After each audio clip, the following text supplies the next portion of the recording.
either way, you know, I think Santa spends his winters in a place not entirely fit for humans. And being from Chicago, I can fully relate to that. I'm here today to introduce Lawrence Brown, who is our speaker today. He has a hilarious YouTube channel. I don't know if any of you have seen it. It's called Lost in the Pond. He has about 300,000 subscribers and 38 million views. Wow. He's known as America's finest British import. Not my words, not my words. Well, welcome, Lawrence. Thank you. Thank you. I might need to do that, yeah. Well, this is exciting, if for me a little terrifying. You know, it's weird because I, perform, I suppose you would call it, to hundreds of thousands of people every day, but I never see them all in front of me. So this is me, I suppose, stepping outside of my comfort zone. And so, firstly, I want to just give a big thank you to BABC for inviting me here to be a guest speaker. It is an honor, with or without a U. It's funny because, a lot of people ask me, lost in the pond, lost in the pond. What does lost in the pond mean? Well, I can put all of your minds at rest. It's not a fancy way of honoring dead goldfish. No, the title is in fact a play on words, right? 4 words, to be precise. I think we're all aware that pond, as you may know, refers to the vast ocean that separates Britain and America. Lost refers to the memos that went missing in it. And in and the just mean in and the. It's really that simple. Basically, lost in the pond is my way of saying lost in translation. And I think everybody in this room can probably relate to that. In fact, when I look around the room today, we might have some fellow Brits, I'm sure. I know for a fact we do. We might have 1 or 2 Americans, and we might have some people from other countries who are rightly puzzled by both of us. But I also see this Friday lunchtime something really special. And that's my target audience in one room. And that got me thinking, right? That got me thinking late last night as I was coming up with the finalization of these words. What are we all doing here? Sorry, no, let me just go back to it. It is important that you emphasize the right words in your sentences. What I meant to say is, what are we all doing here? The answer to that comes in 3 parts. We are here for the British-American connection, I think I'm right in saying. We are here for Christmas, and we're here for food. At least I am. Although the nerves did get the better of me, I have mine waiting over there, and it's being guarded heavily by table 2. So we'll be back to that after this. But, I think when you put those 3 things together, that's when the phrase lost in the pond starts flashing. You see, I personally moved to the US just weeks before the holidays in 2008, and it didn't take me long to notice that some of the Christmas traditions and food and even words, right, that I took for granted back home were nowhere to be seen in America. I mean, sure, some things were the same. My in-laws put up red and green tinsel, just like my parents, and they decorate the top of their tree with a nice star, and people would trade their dignity for Christmas sweaters. You wouldn't catch me doing that, of course. Of course, I call them Christmas jumpers. The thing that really stood out to me was, those guys call them Christmas sweaters. And, it's only when you're doing a speech up here in front of a room of complete strangers that name really starts to make sense.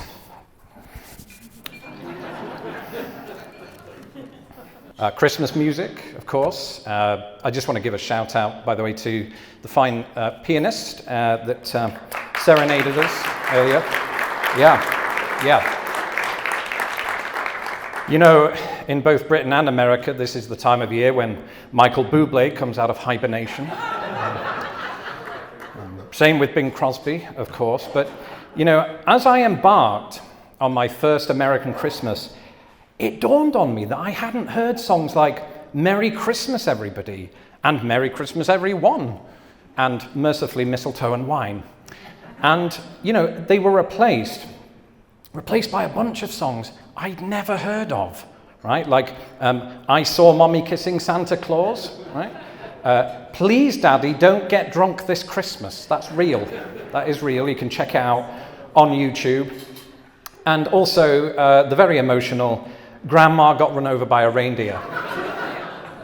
To make things interesting, by the way, I like to imagine that all of those songs are about the same family. Actually, they are. They're my neighbors from 2 doors down. Speaking of festive animals, I was a little surprised when I moved here to find that turkey wasn't necessarily America's Christmas meat of choice, all right? Because I was just so used to that back home. But obviously we came to find that particular meat is reserved for and synonymous with Thanksgiving. So during my time in America, I've had ham, chicken, goose, and now beef. All this experimentation got the better of me, and eventually I became a vegetarian. That was just a phase, so I am back on the meat again. So thank you for that. It was rather wonderful. But it also occurred to me, or rather it never occurred to me, that American dessert menus, and I haven't seen them for today, so I'm told there is a bit of Britishness to those, but they don't typically include Christmas pudding and mince pies, right?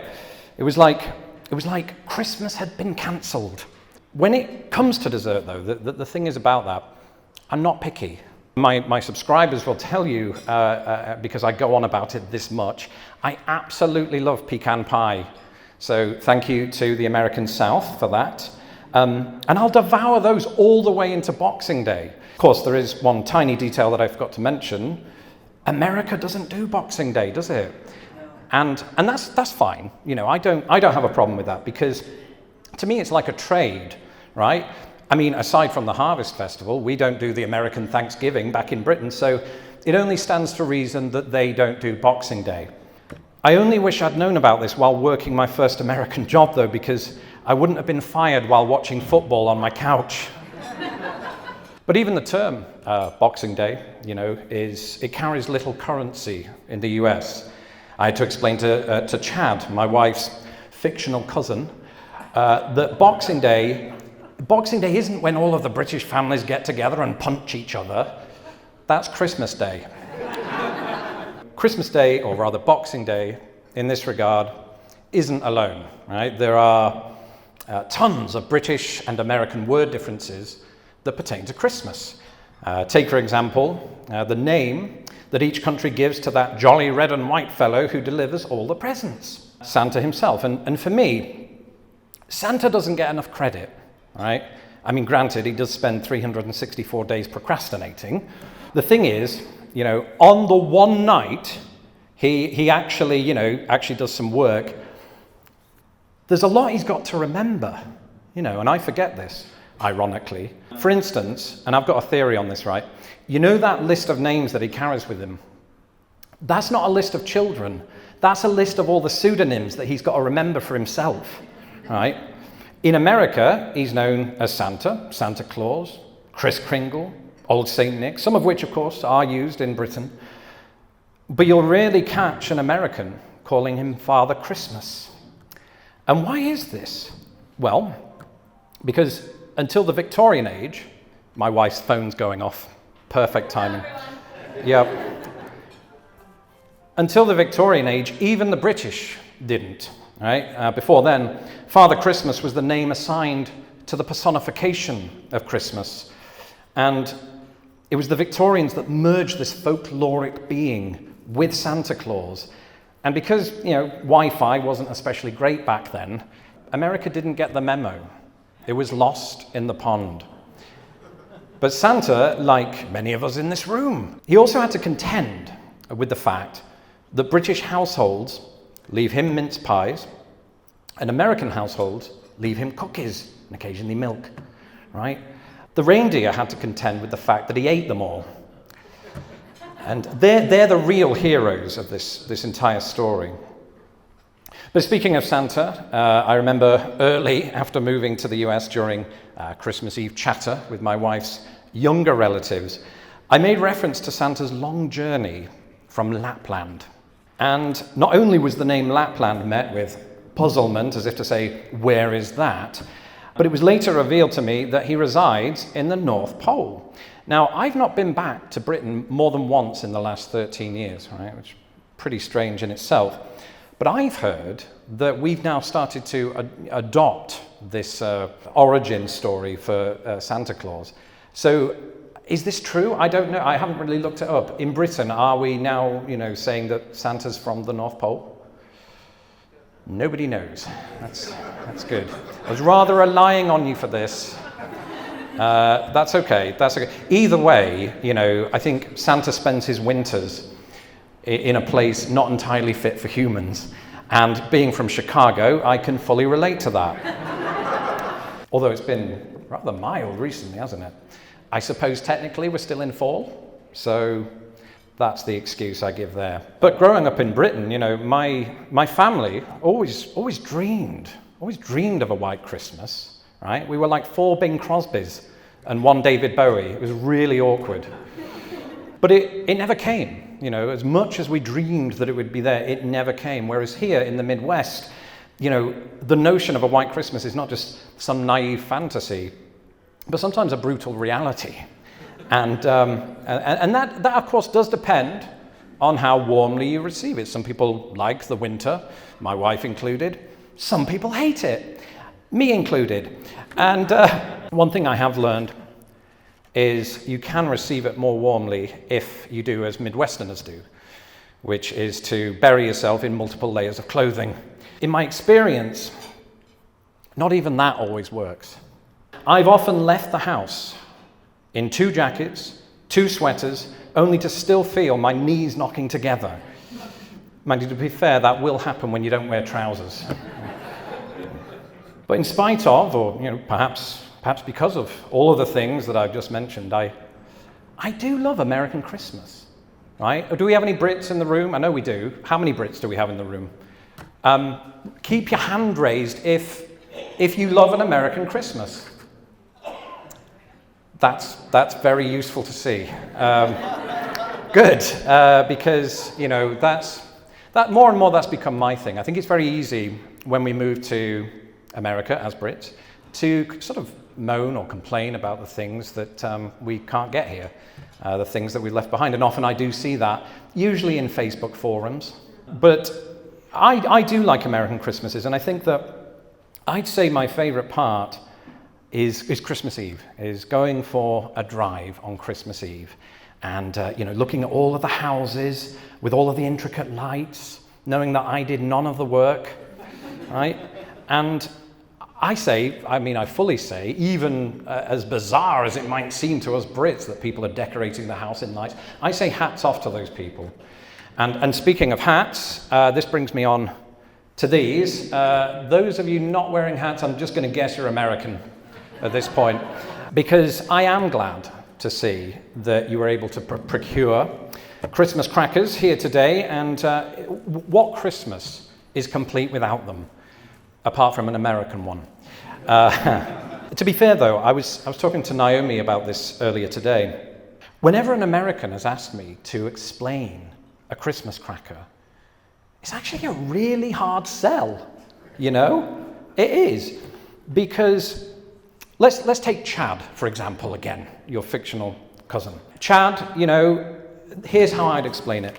The cardboard bit inside a roll of toilet paper?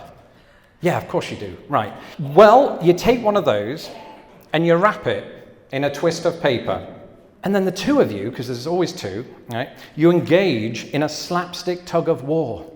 And then there's a mild bang. And then the winner gets a thimble.